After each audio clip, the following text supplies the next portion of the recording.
Sinuwun kula minangka Krusa Dikara Cantang Balung sinuwun kula sampun paripura bedhol Sekar Mayang tumait paing gati paduka kasuwun manjing wonten sasuwun yonole bocah bagus manggala yuda Krusa Dikara ingsun bakal Sekarasini Maka kinanthi para pangundhung saking Temanggung mangke dipun dereke keluarga besar saking Temanggung sak cekapipun mangke bapak ibu saking Temanggung pangapunten mangke katrem rumiyin mangke wonten ingkang medhuk mangke katur Bapak Rumeto sarwi Ibu Sayuti mangke pinarakin ingkang wonten ingkang medhuk monggo sinambi rantu dawuhipun manten medhak Jinawaka maesa binelak lampahing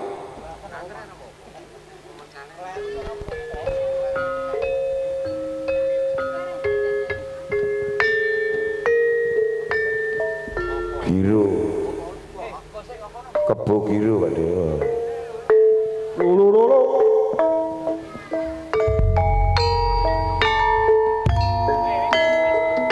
monggo pamulen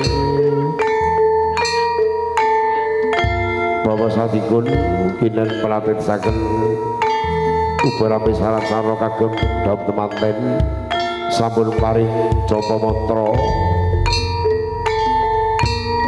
kagem wisuda ingkang putra kekalih mugi wilujeng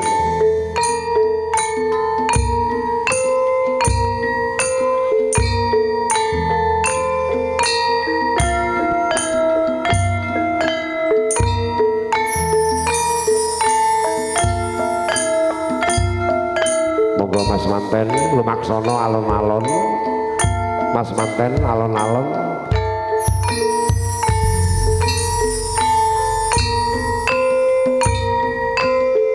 arsa kasigek menunggul merekawi gamelan konto lumantar gembrung irama selamat awis jemeneng jajar nyuwun iki pangestu kasigek menunggul merekawi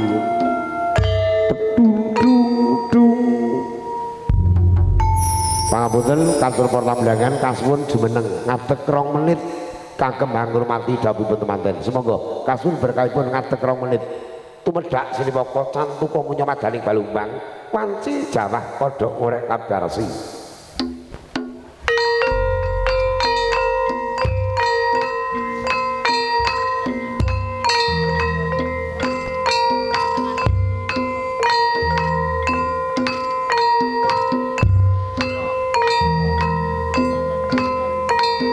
yoga kluruk gerak wis dumugi wahyane mangsa kala dumawaing ngudrat saking pangosing Gusti kang akarya ya mantran sakti lho mantran sakti ana titah kang pareng sifat jalu tanapi wanita wanita kang ancik alaming madya amestuti ila-ila ujaring para kina ingkang dahat pinundi-pundi sarta hangluli raksitane harja edi endahi budaya tulus kamuryan prateng unggan kang tinuju catur netra linambaran budi luhur dawuhipun Diratmaja temanten kakung sarwi temanten putri pinaringan jimat japa mantra dening Hyang Pujangga Agung panjenenganipun Hyang Sadikun mugi-mugi temanten kakung putri paripura kawisuda saged bangun keluarga ingkang sakinah mawaddah warahmah dawuhipun Diratmaja temanten kakung manten putri adamel horeg obah kang sumewa wonten kahyangan jonggri kailasa wonten suduk pangudal-udal mekaten lala jerit pangandika ingkang dereng kawiyosing lisan kakang Kakang Reksi Kaneka putra ya Kakang Hyang Narada wonten giri kairasa lagi ketaman gara-gara menika gara-gara menapa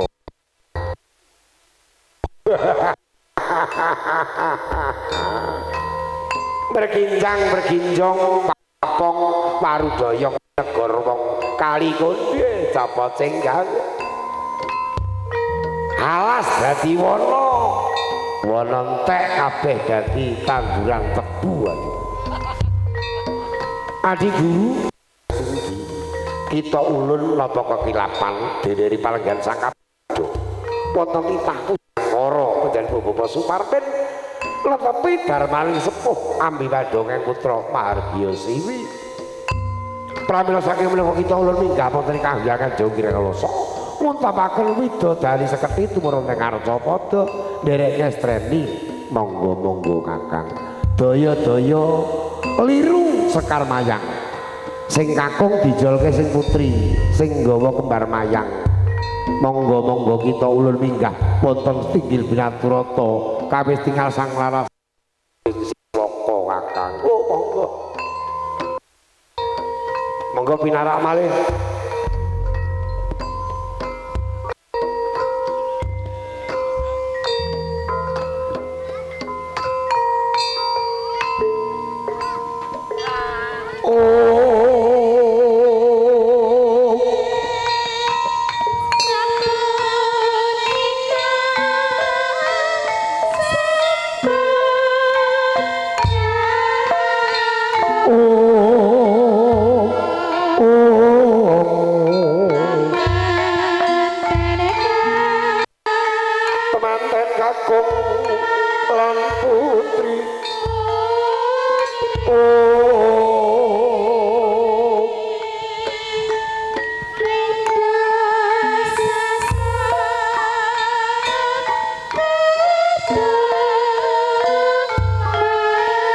Pindha sasangka tumedak tinon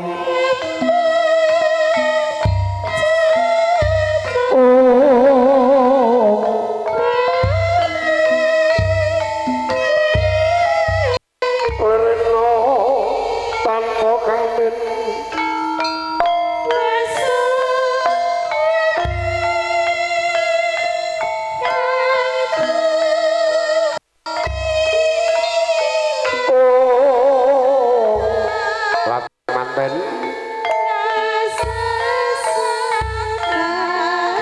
Sinoman dipun lorot larap kalian pasangan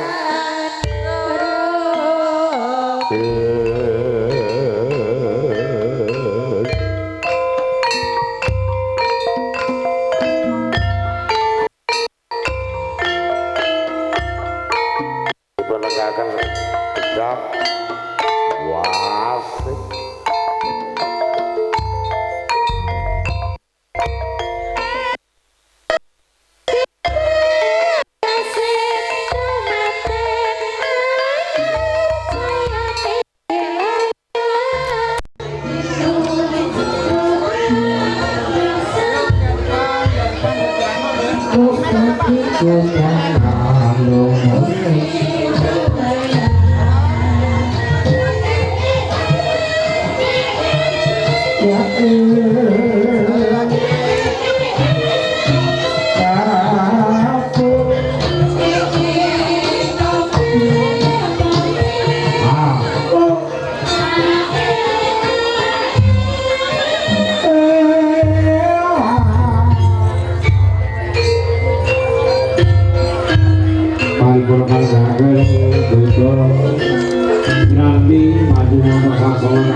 Mangke kadang besan wonten kang methuk.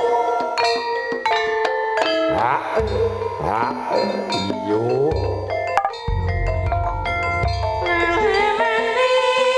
Sangat bagus ande lumut.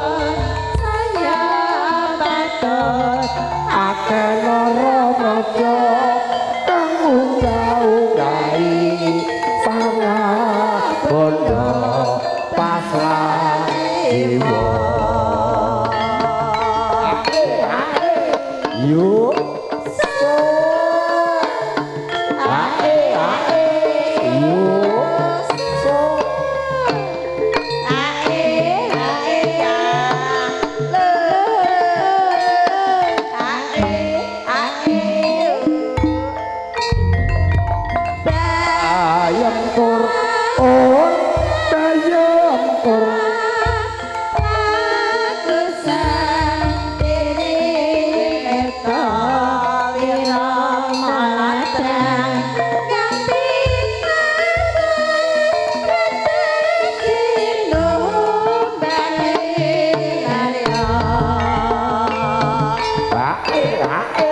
yo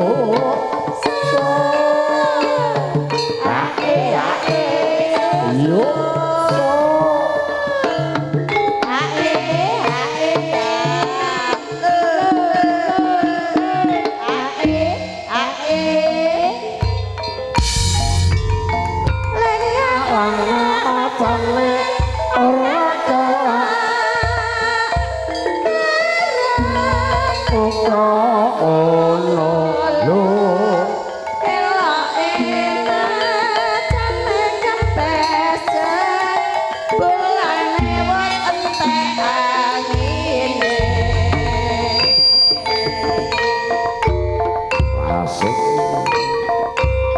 paripurna Dumas Manggala Kabupaten Jabar mangke langsung mancing moto sasal lemah-lemah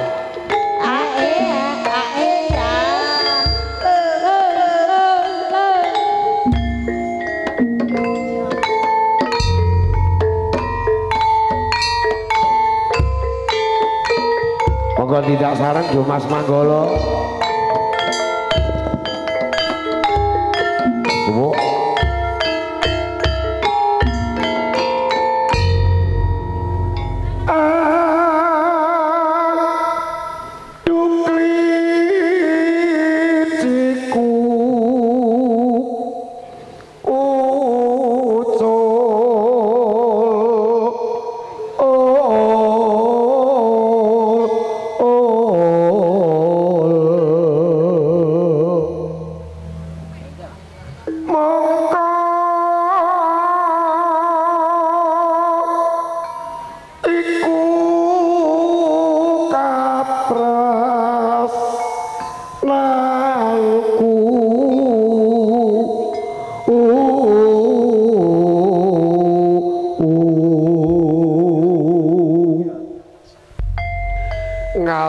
ngalor ngidul tepung gelang mongke cilik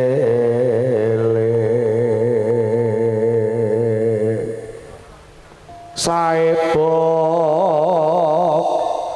bunga rasaku yen bali bakal pondong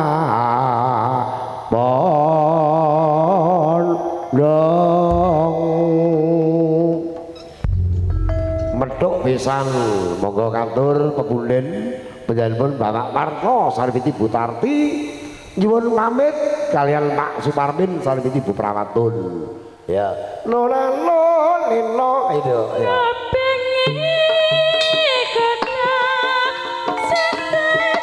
monggo Pak Parto yo yo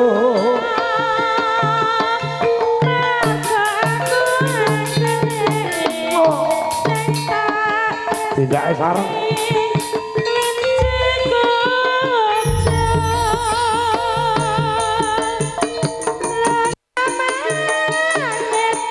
salaman kali Pak Parmin nyuwun pamit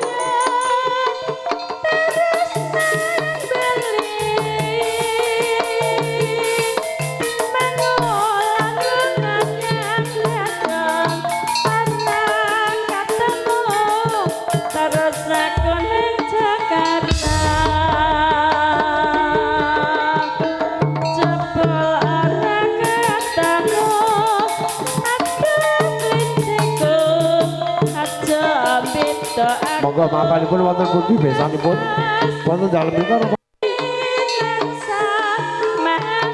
gandengan asta Pak Harto kaya biasane lho nah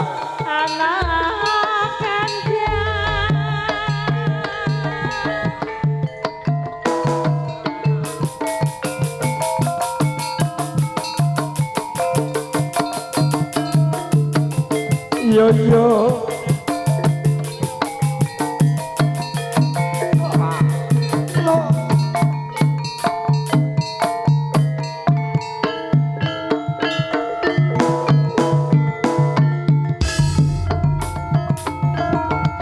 monggo kula minangka kadang pisan sutresna kula minangka Kang Mendhok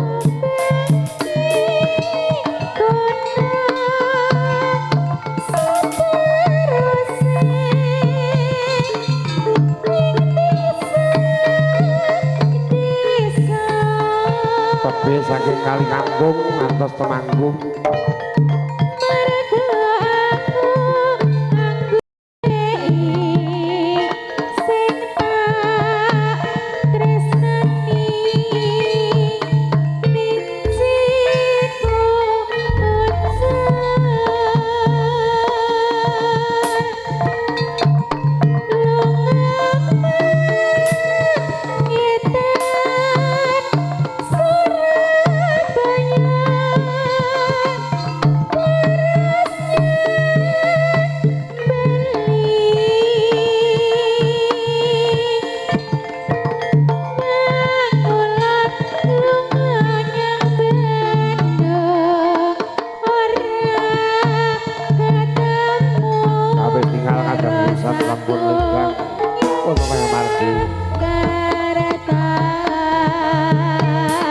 Pak Parmin jumeneng Jawa Tasto wonten isor Pak Parmin. Kula nuwun kula kang sowan. Aja beda aku terus. Kula nuwun kula kang sowan monggo Jawa Tasto. Salaman.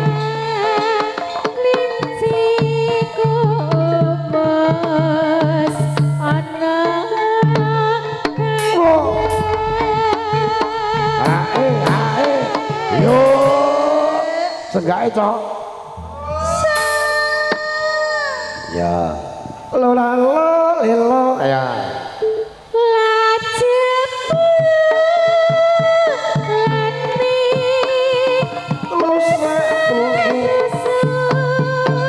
Langsung Jawa Tasto dulu pamit.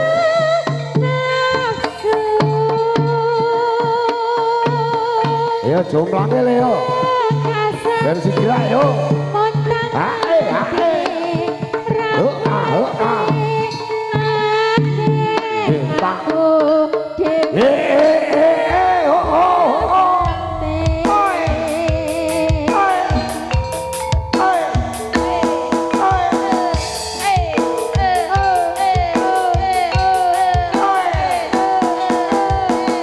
Paripurna kabulut gambar pakai Pak Marto kali Bu Karti pinaramale.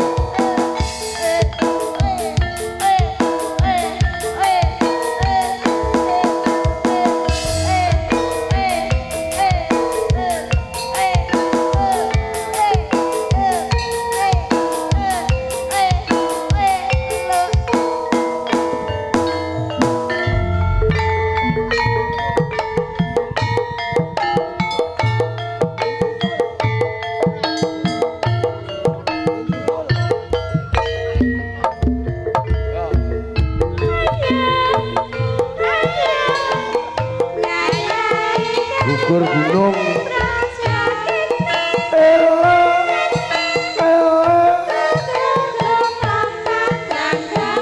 asik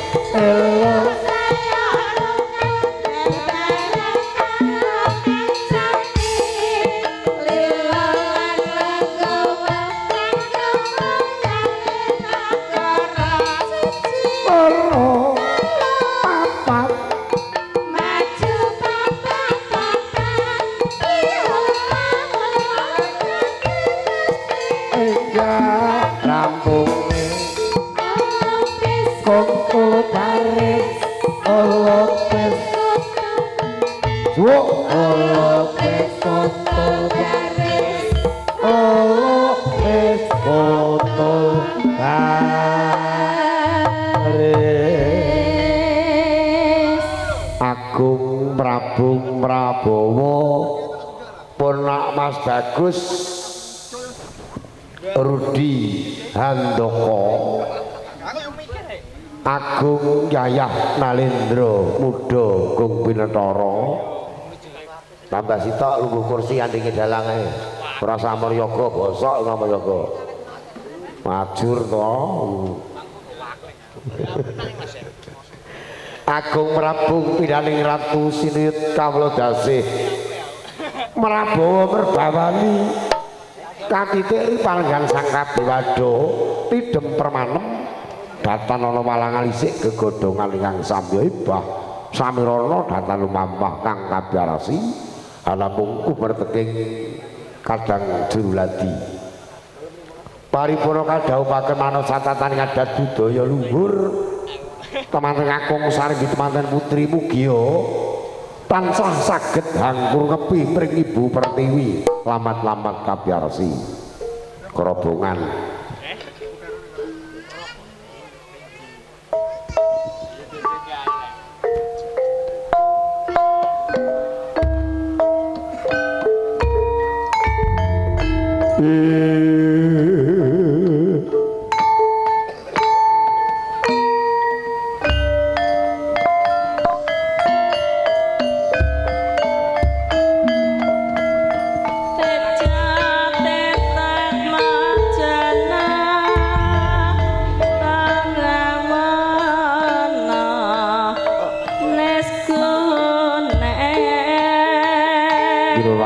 saking manten putri sungkem kalih kakungipun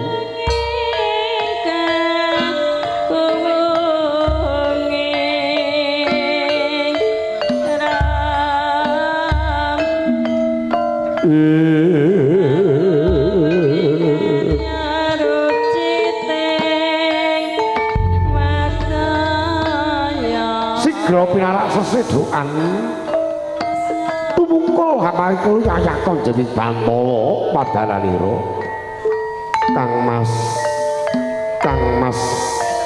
Rudi Dandaka sungkem kula katur sedaya kalepatan yen kula lelados dumateng paduka nyuwun pangapunten wong ayu tak tampa tiba sapada semono uga pun kakang yen luput njaluk pangapura istoke dawuh wis ngadeka pun kakang bakal kelanting sliramu sing kakung jumeneng riyen dilanting Mas Handaka sing putri dipun lanting nah lolos duwung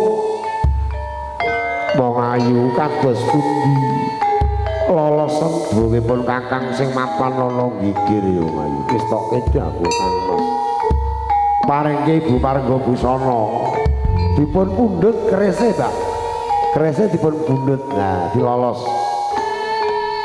wong ayu-ayu sungkem karo bapak ibu monggo swami kula dherekaken maksana tumuju ning sasana palenggahan Rama Ibu kakung putri arsa pinarak sesedokan sigra den iwerek pala den lulus pamidhangane brol pulang waspa Kanjeng Rama ingkang ukir juwaraga kula sungkem bekti kula katur Kanjeng Rama jagat dewa Pramudita kaya dina dodaka durung atine bapak bareng mirsani kowe wis gelem omah-omah Ibu sungkem kula katur toblas Pak Tomo sing tiba sapada ya nggih kana sungkem karo bapakmu Rama sungkem kula katur nule Pak Tomo sing tiba sapada Kanjeng Ibu sungkem kula katur Kanjeng Ibu jagat dewa Pramudita Pak Tomo sing tiba sapada kana sungkem karo bapak ibumu saka Temanggung ya nggih kantinen bojomu nule wis toke dawuh Rama Ibu ngadeka saklaku jantramu banyu milihmu dadi wong tuwa saya caket General Maksana sungkem Rama Ibu ingkang widya saking Temanggung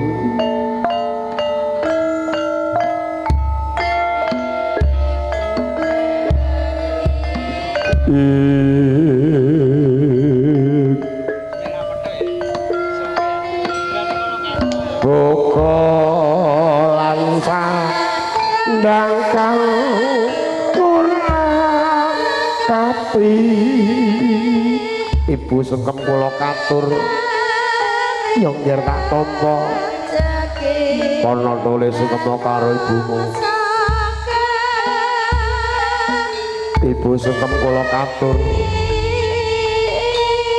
paripurna slamu sugeng bapak ibu kana munggah tinggal binaturata paring guna kaya yongger istake dawuh ibu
kucur tilem mawon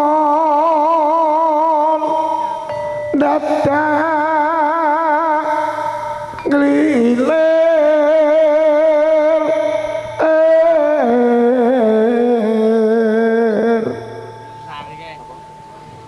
kerakapan graya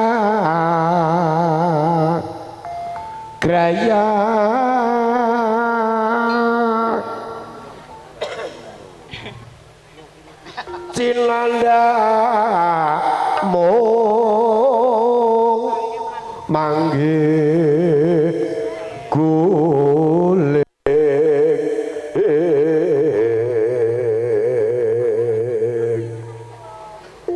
noleh nganan lan ngiring delek-delek nyepang dengkul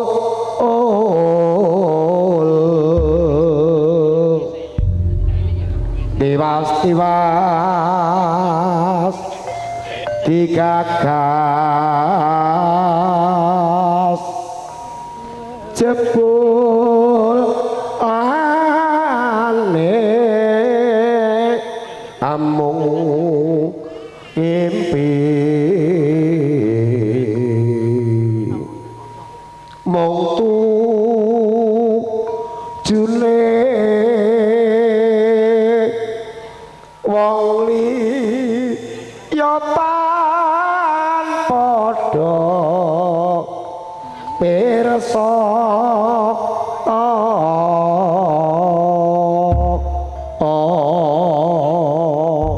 penyanyi sing lagi teko ngadeg lho dina minggu sing tak tunggu orjene muli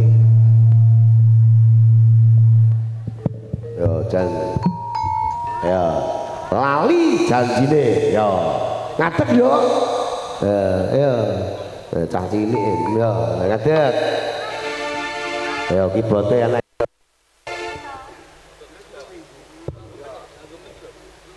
ngadeg yo karo ngadeg kok ora genah nek ngadeg 100 nek nunggu 50 milih di tenang nek musuh bahasa dikon iki tenang gelem ngadeg 100 langsung mulih jaluk nang ngene pokoke ya nah jan piyai nek demenake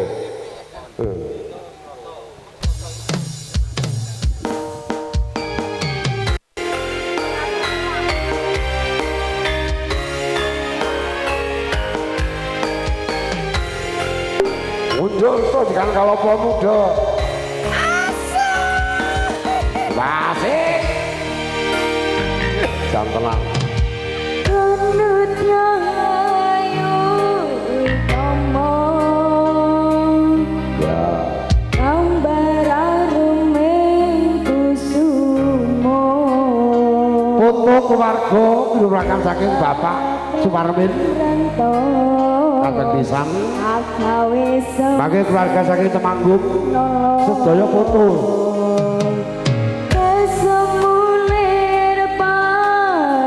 produk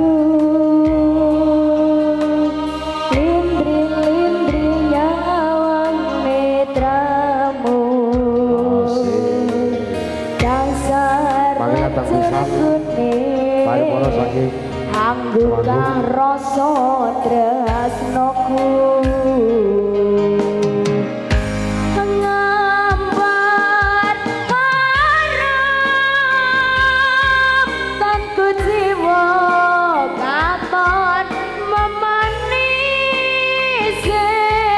sekar mekar lan melati rindu nece katon dinelo dakan diane jagat katresna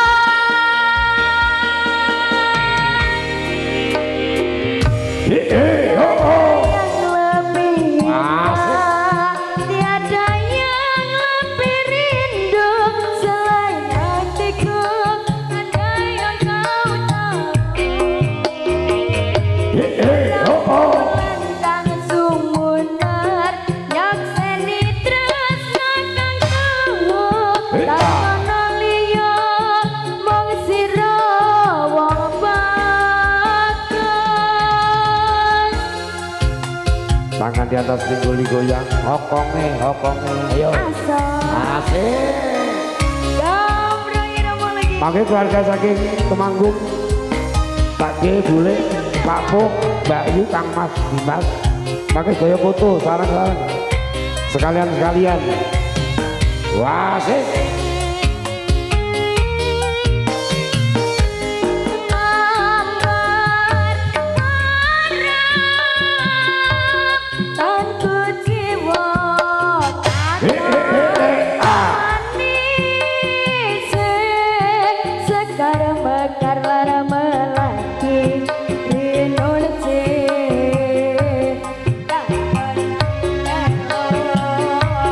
dakan yani jagat tresna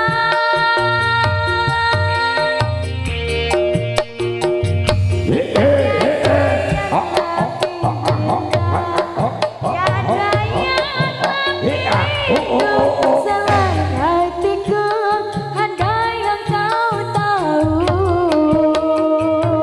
rembulan kang sumunar yakseni tresna kang tuwa tanono liya mung sira wong bagus monggo keluarga Temanggung saking Temanggung kasur berkain foto monggo amargi boten boten selatan langsung ke mawon monggo sekalian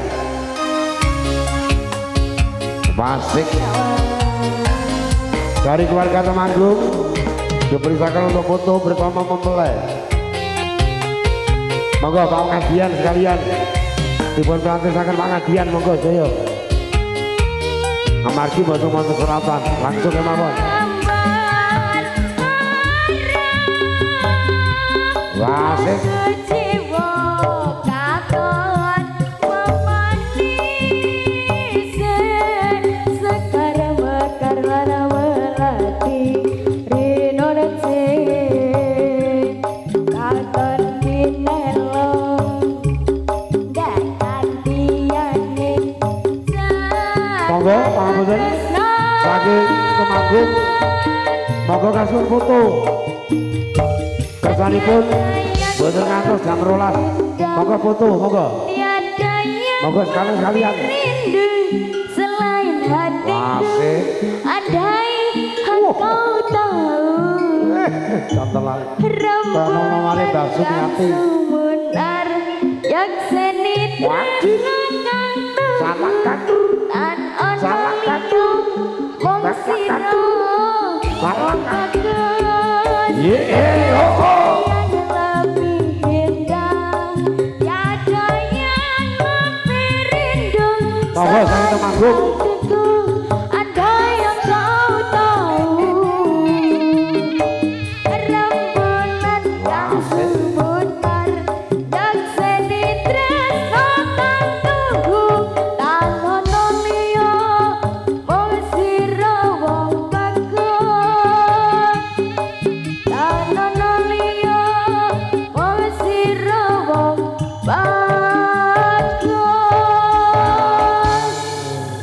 contonan piyai jan lek kimplah kaya duduk bule paling asma sinten Mbak Mita Bapak anjeh buke nyanyi rasa jual musik buke nyanyi putrane goleki Mbak Mita nggih sampun nggih foto keluarga saking Temanggung monggo sekalian monggo urih rancakipun monggo nah nggih monggo Bu sedaya mangke paripurna foto-foto monggo Bu monggo lah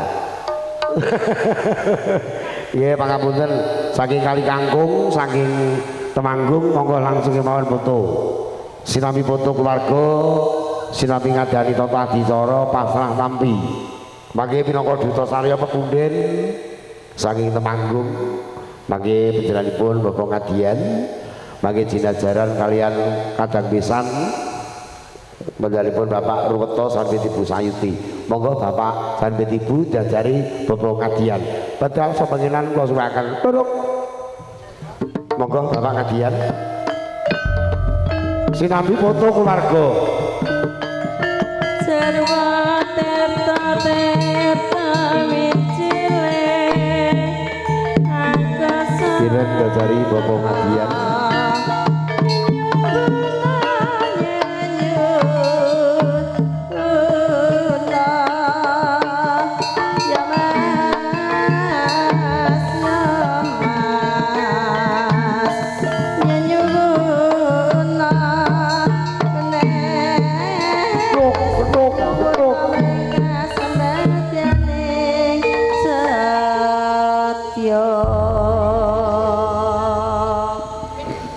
Assalamualaikum warahmatullahi wabarakatuh. Waalaikumsalam warahmatullahi wabarakatuh. A'udzu billahi minasyaitonir rajim. Bismillahirrahmanirrahim. Wa bihi nasta'in ala dunya waddin. Wassalatu wassalamu ala asrofil anbiya'i wal mursalin sayyidina wa maulana Muhammadin wa ala alihi wa sahbihi ajma'in. Qul la rabbi sahli sadri wa yassirli amri wahlul 'uqdatam min lisani yafqahu wa min ayatihi an qala lakum min anfusikum azwajan litaskunu ilaiha wa ja'ala bainakum mawaddatan wa rahmah inna fi dzalika layatil liqaumin yatafakkarun. Nuwun kala nuwun dumateng Sangya Adilenggah ingkang dahat kinurmatan dumateng para sepuh bini sepuh aji sepuh ingkang tansah nepto ing pitutur panawa ing pamawas miwah luhuring bukti dumateng para alim para ulama para kiai ingkang rinten dalu tansah sumading kitab suci wahyuning ilahi nun inggih kintaka suci Al-Qur'an dumateng panjenenganipun Bapak Lurah saha perangkatipun ingkang tansah dados pandam pantuming kalodasih ingkang agung mestuti dumateng pepayoning ing kautaman dumateng panjenenganipun ingkang hamenging gati nun inggih panjenenganipun Bapak Suparmin so Ibu Prawatun sakulangsa ingkang tansah winantu ing suka pasuki dumateng para rawuh kakung sumawuna putri ingkang tansah kinurmatan boten katulumpen dumateng para seni campur sari ingkang pinangka panglipur ingkang tansah kala hormati lan ugi dumateng para taruna taruni ingkang tansah cinaket ing manah dene kala kumawantun cumantaka hangirangi kamardikan panjenengan sami ingkang nembe eca wawan sabdo nuwun inggih satemah awrat agen kawula sumanggem dawuh pangandikanipun kadang kula Bapak Ruweto sa Ibu Sayuti ananging kawula tansah nglenggono awit kawula namung sedhereng tiyang ingkang tansah kapurba kawasesa wonten ngarsaning Gusti ingkang hakaruluka ingkang sampun ambabar daya pangaribawa kabakaswarasan saengga panjenengan sadolan kula saged pinanggih kanthi wilujeng saha tan pinanggih halangan satunggal punapa-punapa Pramila kanthi kasukuranipun kula ikuraken kanthi wawasan tamit bilkul ihsan. Alhamdulillahirabbil alamin. Shalawat dan salam Allah mugi katur wonten ing ngarsa dalem junjungan kita Gusti Kanjeng Nabi Agung Muhammad sallallahu alaihi wasallam. Nuhun inggih Nabi ingkang tinitah jalma pinunjul pinangka mestikaning jagat sekaring bawana lan ugi Nabi ingkang tansah kacedhang-cedhang sapadipun fid dunya handal akhirah. Amin amin ya rabbal alamin. Dumateng saking para rawuh para pilenggah kakung Semana Putri ingkang tansah pinantu ing suka basuki. Dene kula pundhian kumawantun cumantaka lumrap atur wonten ngarsa panjenengan sadaya. Nuhun inggih kawula pinangka sule salera talangturipun kadang kula Bapa Ruwetoso Ibu Sayuti. Dene ingkang kala wau panjenenganipun Bapa Ruwetoso Ibu Sayuti ingkang sepisan kintun salam taklim mugi katur dumateng panjenenganipun Bapa Suparmin So Ibu Prawatun miwah sakulangsa kanthi atur assalamualaikum warahmatullahi wabarakatuh. Dumateng sagunging para rawuh para pilenggah kakung Semana Putri ingkang kinurmatan, dene wigatosipun atur nuhoni prataman ingkang sampun gumulung giling antawisipun priyagung anggennya samiya bebesanan. Pramila suwan kala sakadang kepareng ngaturaken satunggaling januk nasih putra putranipun Bapa Ruwetoso Ibu Sayuti ingkang apeparap Nak Mas Bagus Rudi Handoko ingkang kanthi panyuwunan supados kaijabaken so kadhawuhaken kalian Atmojo putra putrinipun Bapa Suparmin So Ibu Prawatun ingkang asilih Diah Roro Azu Febri Yuwanasari. Mugia ingkang pun putra kekalih anggenipun hangruwat bebrayan ing gesang tansah anggadhahi linambarang rasa tresna kang suci tumajuh mring Gusti migunani tumrap nungsa lan nagari tuwin ing agami. Lan mugia pikantuk duriyah putra utawi putri ingkang soleh saha ingkang solihah. Dumateng saking para rawuh para pilenggah kakung Semana Putri ingkang kinurmatan. Ananging satringipun kalau tansah nyuwunaken agung samutra pangapunten dhateng ingkang pun putra penganten kakung awit ingkang pun putra penganten kakung punika sinaosa sampun diwasa ananging sedaya tansah kirang anggenipun bangun balik griya. Pramila sumangga panjenenganipun Bapa Suparmin So Ibu Prawatun kersa paring pangluwendah dhateng ingkang pun putra penganten kakung kados putra putranipun piyambak. Mugia ing samangke ingkang pun putra penganten kakung saged anglampahi bebrayan ingkang dados tata cara wonten ing keluarga agung mriki. Dumateng saking para rawuh para pilenggah kakung Semana Putri ingkang tansah kinurmatan, dene atur ingkang salajengipun ing kala wau panjenenganipun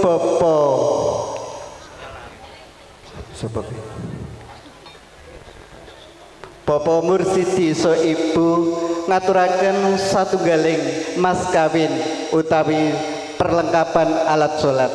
Sedaya menika kalawaturaken dumateng panjenenganipun Bapa Suparmin So Ibu Prawatun linangkung dhateng ingkang pun putra putripun menika Dik Febi. Kasuwun hanampi kanthi suka rena ing penggalihipun. Lan ugi atur ingkang salajengipun panjenenganipun Bapa Mursidi So Ibu Sayuti ngaturaken satunggaling bebetan utawi ubur rampi. Sedaya menika awujud pratandha bebesanan. Pramila sedaya kawatanipun kawula hanamung saged mangertosi wujud jawinipun.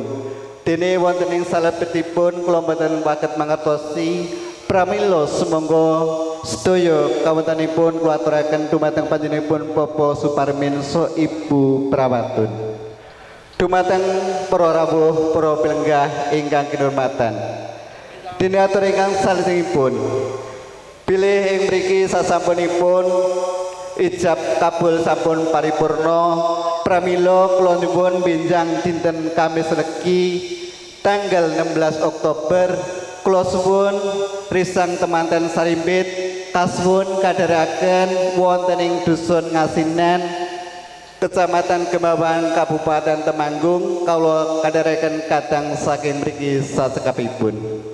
Dumateng sagunging para rawuh para pelenggah ingkang kinurmatan dene ing mriki kawula anggenipun pinangka sune salira aturipun kadang kula Bapak Ruwetoso Ibu Sayuti sedaya atur kawula saking purwa madya ngantos ing usana sedaya wonten kirangipun saha wonten klepatanipun awit kawula tansah nglenggana awit kawula hanemung sedhereng tiyang ingkang saking desa tebih saking kutha caket saking wana sedaya lepat kawula nyuwun sih agunging samudra pangsama wasana cekap semanten atur kawula wallahu muwaffiq illa wa biqtorik. Wassalamualaikum warahmatullahi wabarakatuh. Nuwun kala nuwun wabarakatuh.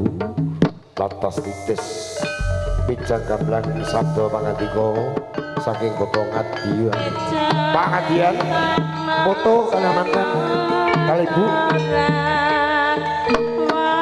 daya-daya panampi papunden pejanipun Bapak Sugito Dodo Cengkara Semboko. Monggo kantor Pak Parmin lan wit Ibu. Monggo kantor Pak Sugito.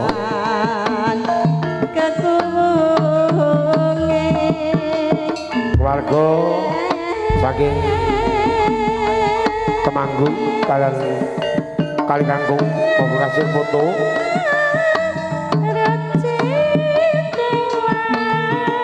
Semoga kantor Pak Parmin jajar napit dengan Bapak kita Bu Parawatun wonten mriki.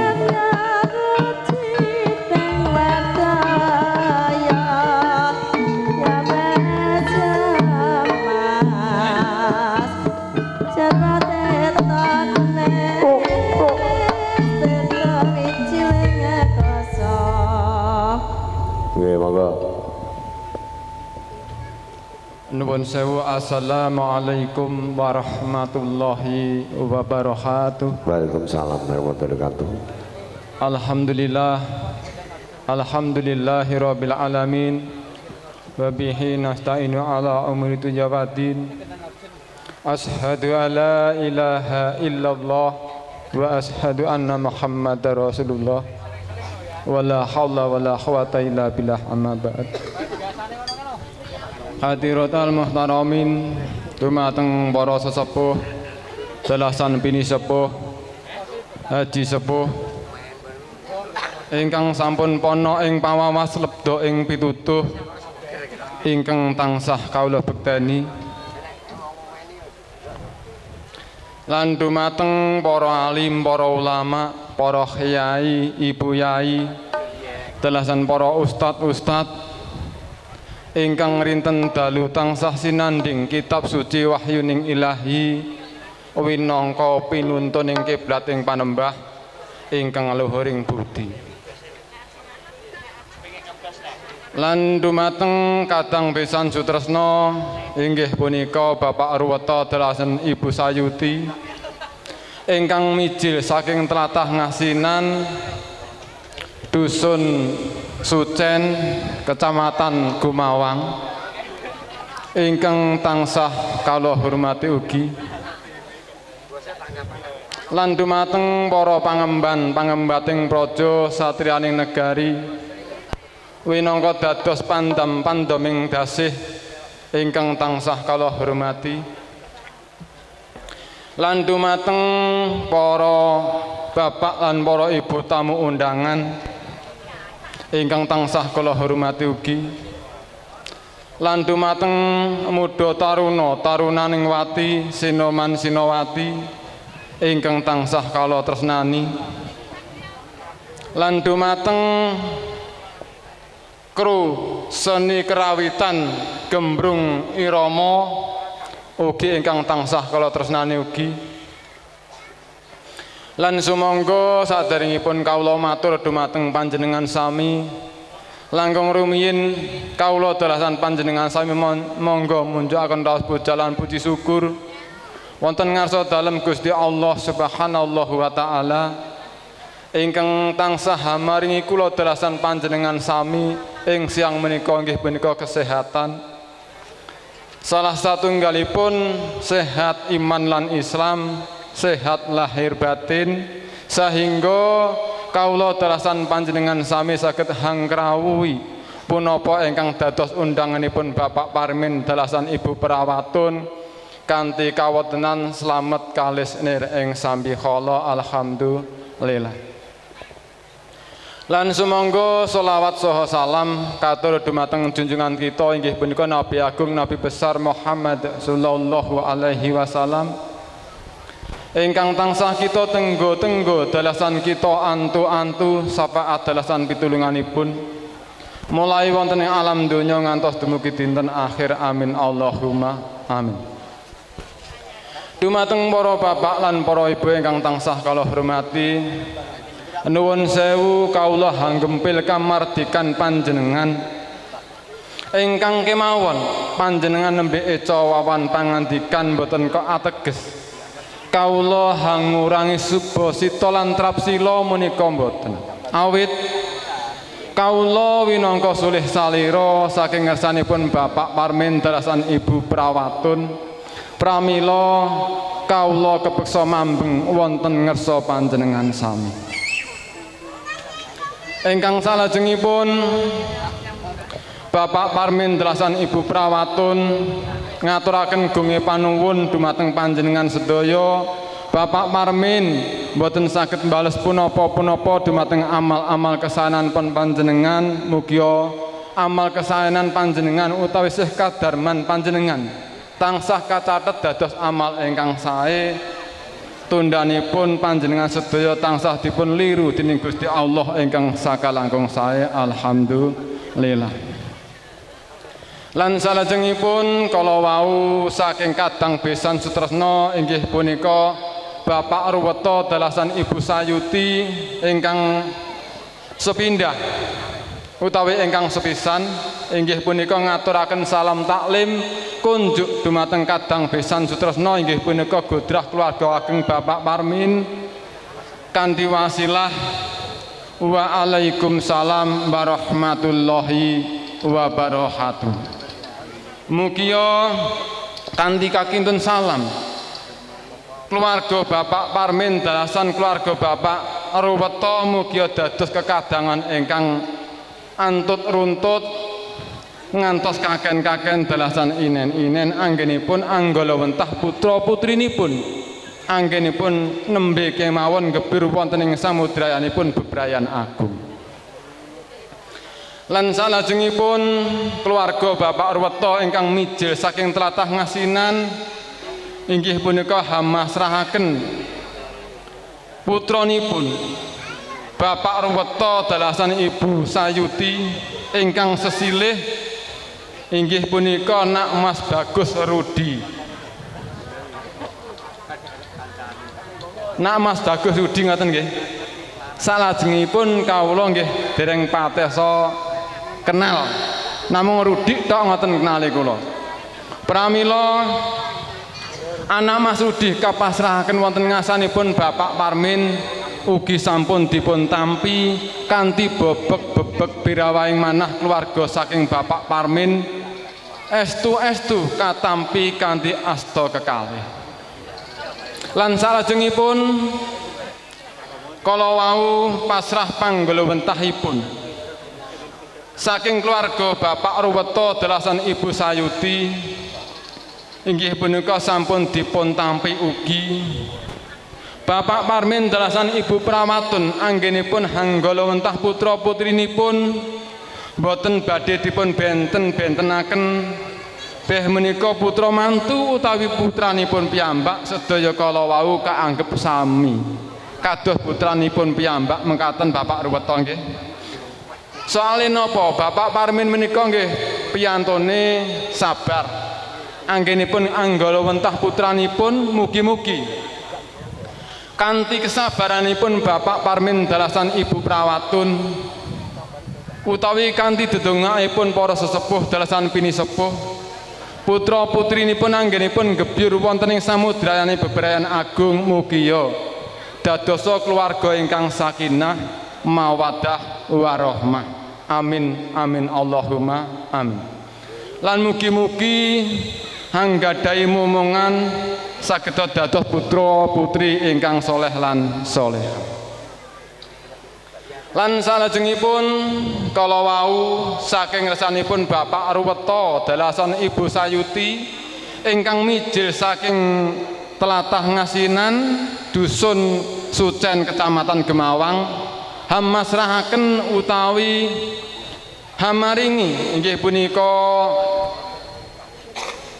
tali asih utawi napa kemawon kangge tandha katresnanipun Nak Mas Rudi ingkang dipun tujukaken dumateng Genduk Febri Tianasari. Pramila kala wau mboten saged dipun sebat setunggal mbaka setunggal estunipun sampun dipun tampi. Mugi-mugi katampine sedaya kala wau uga rampih dadosa kesaenan ngantos sak benjangipun. Lan mbok bilih sedaya pandherek pangambyong temanten ingkang mijil saking tlatah Ngasinan mbok bilih sampun titi paripurna pahargyan iki mangke sedaya pandherek pangambyong temanten badhe nyuwun pamit nyuwun tambahing pangestu anggenipun kundur wonten ing dalem kali kangkung mriki ngantos griyanipun sowang-sowang tansah nemahi kabejan dalasan kaslametan. Lan salajengipun kala wau saking ngersanipun Bapak Ruweta dalasan Ibu Sayuti hangaturi dinten Kemis Legi tanggal 16 Bapak Parmin kapurih hanglarapaken utawi hanyuwanaken putra putrinipun wonten ing tlatah Ngasinan dusun Sucen. Pramila Bapak Parmin dalasan keluarga hanyendikani dawuh benjang dinten Kemis Legi badhe kaaturaken utawi kalarapaken wonten ngasanipun Bapak Ruweta dalasan Ibu Sayuti mekaten. Lan Bapak Parmin dalasan Ibu Prawatun anggenipun nampi karawan panjenengan kirang gubuh kirang suguh kawula winangka sulih salira saking ngersanipun Bapak Parmin kawula ingkang nyuwunaken pangapunten ingkang sekathah-kathahipun. Lan semanten ugi dhateng kawula piyambak anggen kawula nampi pasrah atur saking putra kakung putranipun Bapak Ruweta dalasan Ibu Sayuti mbok pilih kirang gamblang kirang cetha kirang terwaca kawula manungsa limrah mboten sisip saking kaluputan pramila kawula nyuwun pangapunten ingkang sekathah-kathahipun. Mekaten wabila taufik walidayah warindo walinayah wassalamualaikum warahmatullahi wabarakatuh. Waalaikumsalam warahmatullahi wabarakatuh. Tatos titis bijak gamblang sabda pangandika panjenenganipun Bapak Sugito mugi-mugi wilujeng kasih sambi kala pagi kirap langsung ngedal kedahar.